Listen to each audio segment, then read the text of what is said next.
Imagine learning English for years. Reading books, watching videos, understanding every sentence you hear. Yet still making one small mistake that instantly reveals you're a learner. It's not your accent. It's not your grammar. It's a single tiny habit. Using the when native speakers don't. Most learners don't even know they're doing it. But native speakers hear it instantly. And today, in this documentary, we fix that forever. Not with complicated grammar rules, but with real stories, brain science, and a speaking shift so powerful that you will never look at the same way again. Lesson 1. The invisible English mistake. Every learner has a moment where they speak confidently. But something small sounds off. It's not big enough to call a grammar mistake. It's subtle, soft, invisible. And that invisible mistake is almost always the article the. English learners overuse it because their brain searches for clarity. But native speakers use the much less than you think. The problem isn't your speaking. The problem is the mental rule you were taught. Today, we break that rule and rebuild a natural instinct. Lesson 2. The history behind the habit. Most English textbooks around the world teach articles the same way. Use the when something is specific. But real spoken English is emotional, intuitive, and rhythm-based. Native speakers don't think, "Is this specific?" before speaking. Their brain uses patterns formed by millions of repetitions. Your brain, however, learned a rule, not a rhythm. That's why your speech feels slightly heavier, and theirs flows like a story. Today, we shift from rules to rhythm. Lesson 3. Why the feels safe. The human brain hates uncertainty. It wants clarity. It wants precision. So when you speak English, your brain often thinks, if I add the, my message becomes clearer. But spoken English doesn't work like that. Adding the too often makes your sentence sound unnatural. Native speakers actually prefer lightness. They say school, not the school. Breakfast, not the breakfast. Nature, not the nature. They trust context, and that trust creates natural fluency. You don't sound unnatural because of incorrect grammar. You sound unnatural because your brain is trying too hard. Lesson 4. The psychological weight of incorrect articles. When English learners misuse the, they often feel embarrassed because they think they made a grammar mistake. But that embarrassment becomes emotional weight. With enough emotional weight, the brain starts hesitating. Hesitation kills fluency. But the truth is, you aren't wrong. You were trained wrong. And once you unlearn the old patterns, speaking becomes lighter, freer, and more automatic. Article errors are not signs of weakness. They're signs of transformation waiting to happen. Lesson 5. The secret of generic words. Native speakers use zero article with ideas, activities, institutions, and general concepts. They say love, life, music, education, work, school, lunch, nature, stress, technology, and thousands more. All without the. These words are treated like experiences, not objects. When English becomes an experience, you drop the. When English becomes a mental list, you add the. This shift changes everything. Lesson 6. Seeing English like a native speaker.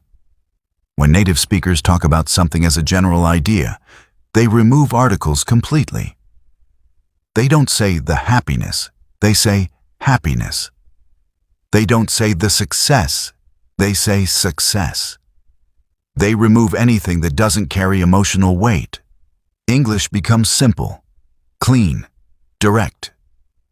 When your brain starts recognizing ideas instead of objects, you stop using the where it doesn't belong. Lesson 7. Why English sounds lighter without articles. English is a stress-timed language. That means native speakers shorten the words that don't carry meaning. Articles are the smallest words in English. When you remove unnecessary articles, your sentence becomes faster, smoother, and more native-like. You don't need more vocabulary. You need less clutter. Lesson 8. Emotional words don't need the. When people talk about emotions, love, anger, fear, excitement, native speakers rarely add the. These emotions are universal experiences, not objects. When you understand English emotionally, you drop the article. When you treat emotions like things, you add it. The more human your English becomes, the fewer articles you use. Lesson 9. The institutional rule you were never taught.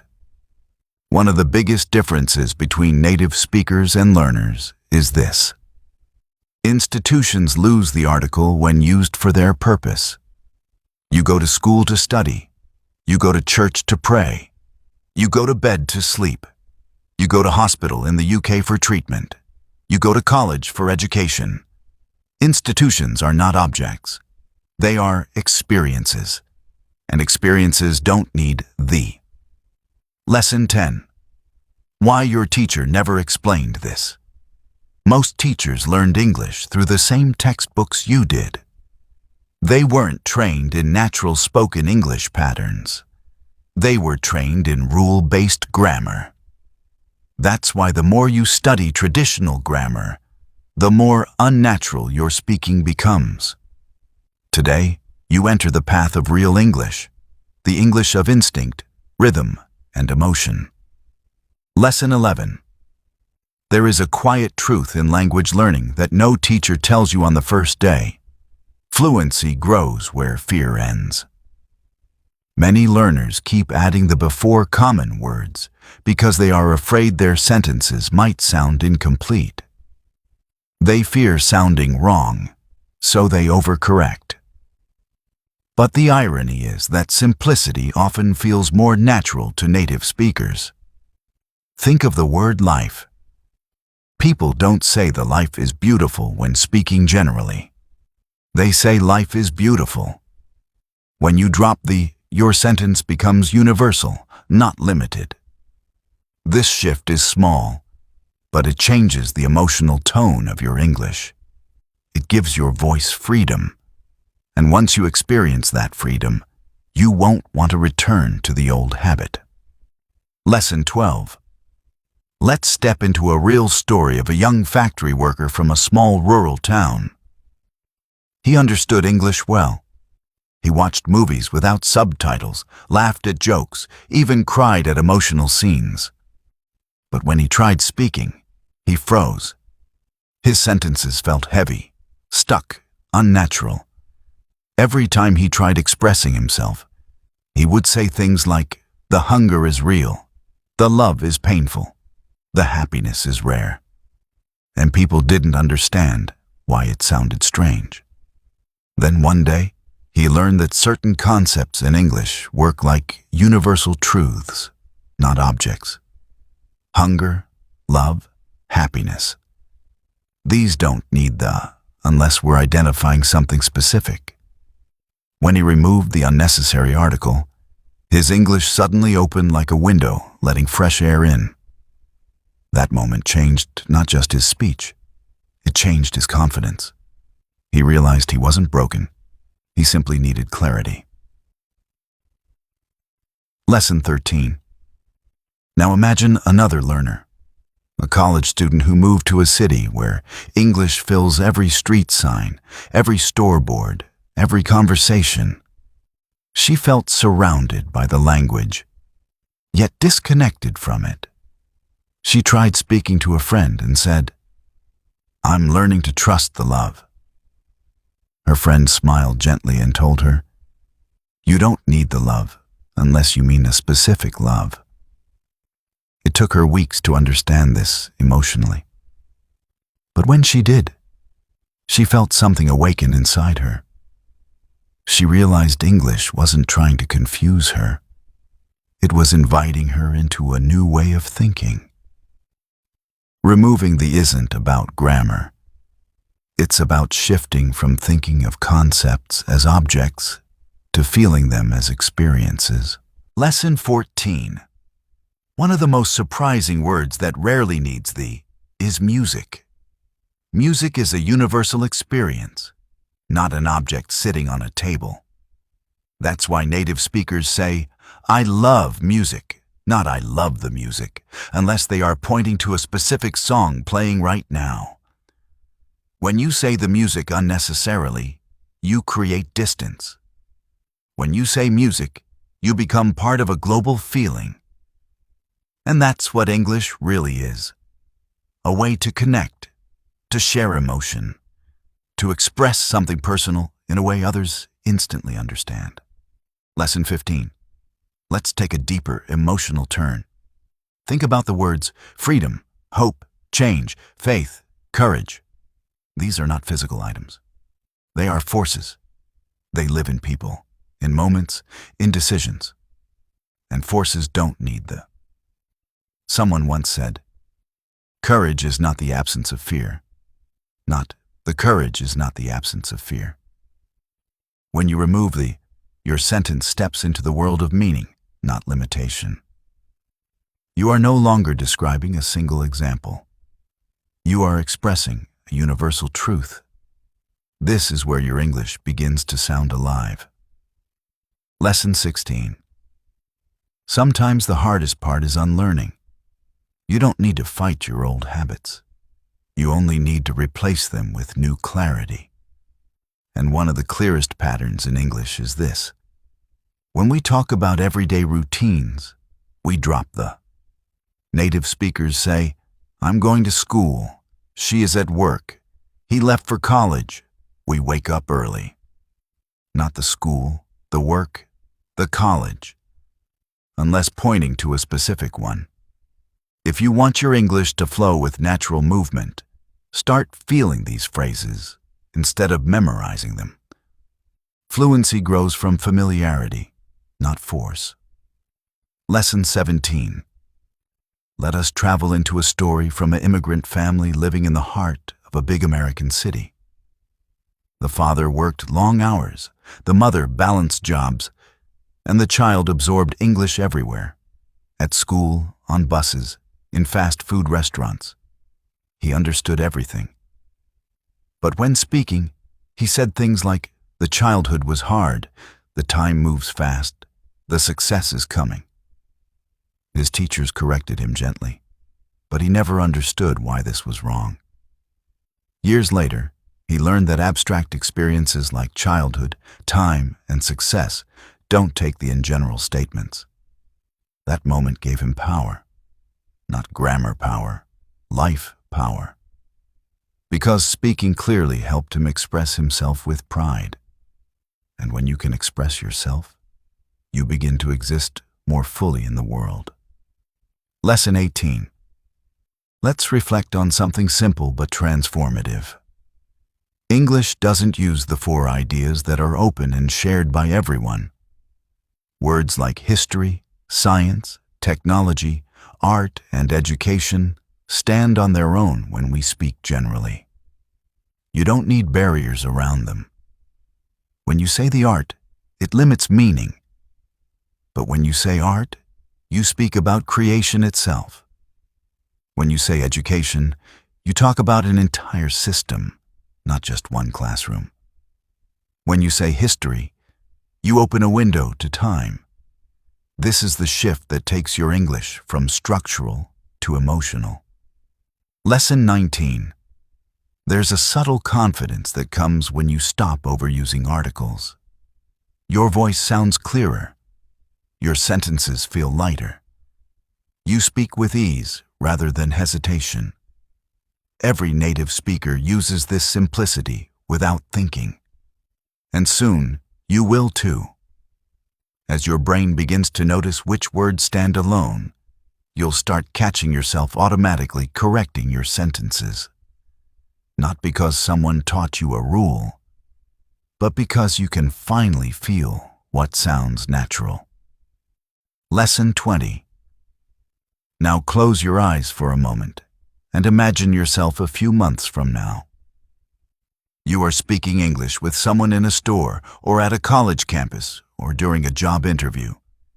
You are expressing your ideas, sharing stories, asking questions, and suddenly you realize you dropped the in all the right places. Not by thinking, by instinct. This is the turning point. This is the moment where English stops being something you learn and becomes something you live. Lesson 21. There comes a point in every learner's journey when English begins to soften inside the mind. It stops feeling like a list of rules and starts feeling like a landscape, wide, open, natural. And one of the biggest markers of this transformation is noticing how often native speakers move through sentences without using them. When someone says, "I believe in change," they are not talking about a specific moment, but an entire philosophy. When someone says, "She found joy again," they are not pointing to one event, but a feeling that returned to her life. You begin to realize that English is not trying to test you. It is simply inviting you to let concepts breathe. This lesson is where many students look back and understand. Fluency was never about perfection. It was about letting go of what weighs you down. Lesson 22. Let's move deeper into one of the most emotionally charged words in the language. Love. Learners often say the love, thinking it makes the sentence warmer, more emotional. But in English, love is not something you place inside a box. It is a force that moves through time, through people, through memories. This is why native speakers say, "Love changes people," not "the love changes people." Removing the article opens the meaning. It allows love to expand. It allows you to speak not about one relationship, but about the universal human experience. And when you begin to speak this way, your English becomes not just correct, it becomes human. Lesson 23. There is another set of words, where the usually feels unnecessary. Words connected to the natural world. Words like winter, spring, summer, autumn, weather, sunlight. When speaking generally, native speakers don't attach the. They say, winter is coming, summer feels long, weather changes quickly, sunlight helps plants grow. These words belong to cycles, not objects. They don't need the because they represent patterns of life that everyone experiences. Adding the narrows the meaning, but removing it widens the view. Slowly, you begin to understand that English doesn't demand rules. It demands perspective. Lesson 24. Now let's step into the world of ambition, dreams, and personal growth. A world where words like success, progress, growth, and strength shine without articles. Imagine someone saying, "The success takes time." It sounds strange because success as a concept is not a single object. It is a journey. It's something we move toward, something we shape with time and effort. When native speakers say, "Success takes time," they speak from a place of experience. When they say, "Progress starts with small steps," they speak in a universal voice. And when you remove the "in the same way," your English begins to carry the same emotional weight. Lesson 25. There is a story worth telling here. A young woman once practiced English every evening on the rooftop of her home. She understood podcasts easily, read books without translation. But she felt stuck when speaking. Her sentences felt stiff, almost mechanical. Then one day she kept hearing people say, "Life takes unexpected turns. Hope is powerful. Dreams require sacrifice."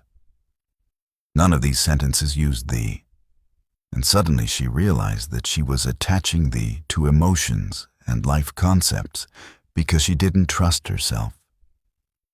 She didn't trust that her voice could sound natural unless she added something extra. But the moment she removed that extra weight, her English began to sound lighter, more authentic. That shift made her believe not just in the language, but in her own ability to grow. Lesson 26. The same rule applies to words about knowledge and learning. When native speakers talk about knowledge, information, wisdom, experience, they usually do not use the. These words describe something that expands endlessly. When you say, "I want knowledge," you are speaking in a wide direction. But when you say, "I want the knowledge," it means something specific that someone is already holding. Native speech patterns follow emotion before grammar. And once you begin to feel this difference, speaking becomes easier. You no longer worry about sounding correct. You speak with intention. Lesson 27.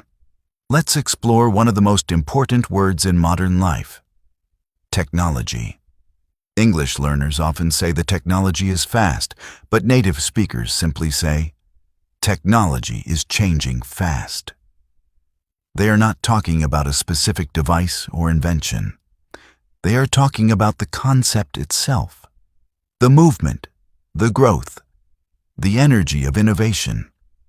Notice how every time a concept touches large ideas, life, love, time, technology, nature, education, progress, the quietly steps aside. This is not grammar. This is identity. English expresses big ideas without boundaries. Lesson 28. This lesson takes us into the heart of human experience. Emotions.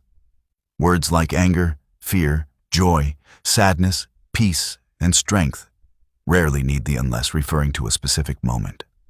When someone says, "Fear holds people back," they speak universally. When someone says, "Joy can heal," they mean joy as a force. When someone says, "Peace takes effort," they are not pointing to a single event, but to the entire idea. Removing the here makes your English powerful, sincere, and deeply human. Many learners never understand this emotional dimension, but you are learning it right now. Lesson 29. Now let's return to something simple but deeply important: daily activities. Native speakers say, "After dinner, I relax," not "after the dinner, I relax," unless talking about one specific meal.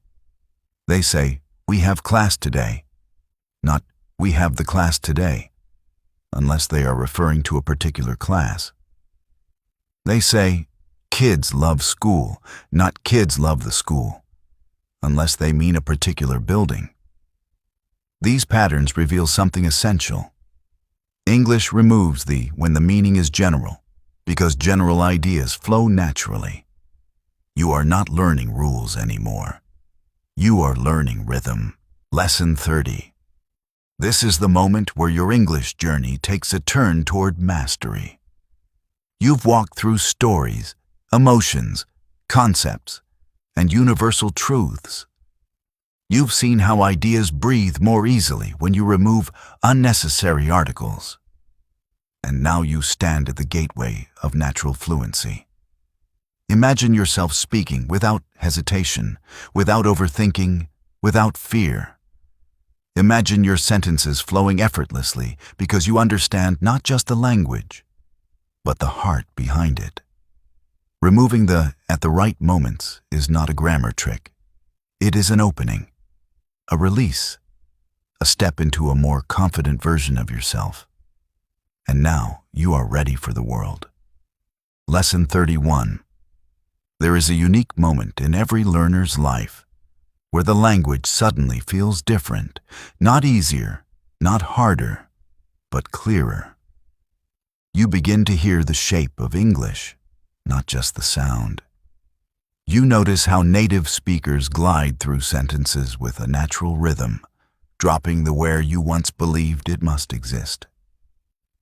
In this lesson, imagine yourself standing in a room filled with people speaking English. For years, you felt like an outsider, trying to catch up. But something shifts today. You begin to notice their patterns. Someone says, "Patience takes time." Another says, "Change begins inside." Another says, "Life teaches us every day." They move effortlessly, and now for the first time, your mind moves with them. You're not memorizing rules anymore. You are absorbing a living language. The walls around your learning begin to disappear. Lesson 32. Let's travel into the world of dreams, not the kind you have at night, but the ones you carry in your chest. Dreams don't need thee, because they are not objects. They are visions. When people say, "Dreams require courage," they speak from experience. When they say, "Dreams shape destiny," they speak with hope. Notice how natural this sounds without thee. This is because dreams are limitless, and articles limit things. They point, they specify, they confine. Your dream, your hope, your purpose. These are not meant to be boxed. And once you start speaking English with this emotional clarity, your voice changes. You stop forcing grammar and start expressing truth. You sound more human, more present, more alive. This is what language learning was always meant to bring into your life. Lesson 33. There is another layer of English that many learners never discover: the spiritual layer. Words like faith, purpose, destiny, energy, karma, strength, and clarity rarely take the because they are part of human experience, not single objects. Imagine someone saying, "The destiny is calling me."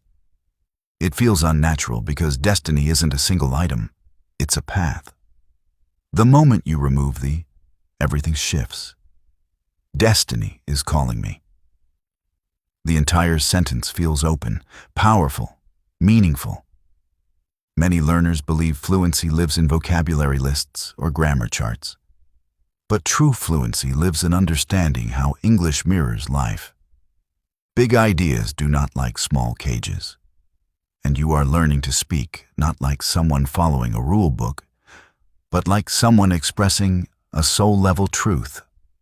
Lesson 34. Now step into a memory, your own memory. A moment you never forgot. Maybe it was a failure that taught you something. Maybe it was a victory that made you stronger. Maybe it was a moment when someone believed in you. Words like memory, experience, wisdom, knowledge stand alone in English, when used generally because they exist inside us. They are not objects on a shelf. They are lessons carved into our lives. When you say, "Experience shapes people," it flows like a universal truth. When you say, "Wisdom grows slowly," it reaches everyone. These words connect us as human beings. And when you speak English, using them naturally, you step into a higher level of expression, not just correct, but resonant. Lesson 35. This lesson brings everything together into one powerful realization. English is not only about speaking correctly, it's about speaking truthfully. When you remove unnecessary "the," your English becomes closer to the way native speakers express emotions, ideas, and universal concepts.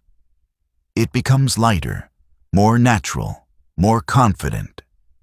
Many learners study English for years but never reach this clarity because they focus too much on rules and too little on rhythm.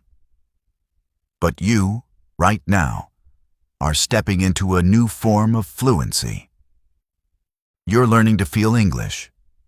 You're learning when to trust your instincts and when to let sentences flow freely. Fluency isn't just something you achieve, it's something you become. And you are becoming it now. Step by step, lesson by lesson, word by word. You have walked through 35 lessons, each one carrying a small piece of truth, a moment of clarity, a shift in perspective. You've explored the emotional roots of English, the power of speaking without fear, the natural rhythm that native speakers use without thinking. You've discovered why certain words breathe more freely without thee, and why your voice becomes clearer when you speak with intention rather than hesitation. Now imagine this. Somewhere inside you, a new voice is waking up. A voice that understands English deeply. A voice that isn't afraid to speak. A voice that trusts itself. You have carried this voice for years, but today, it finally steps forward.